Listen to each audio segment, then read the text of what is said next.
Drippin' sauce, drippin' sauce, drippin' sauce, Saturday, Saturday, drippin' drip. Alright, today I'm going to show you how to make spicy mustard sauce. The first thing you're going to need is spicy. Right here I have tapioca, salsa picante, hot sauce. Next I have mustard, classic by the French.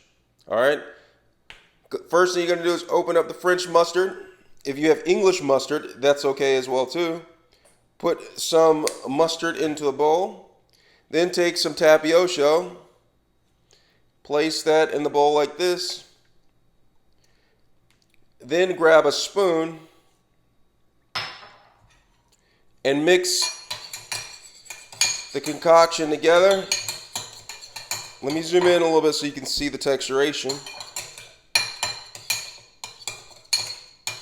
Saturday sauce, Saturday sauce, Saturday sauce.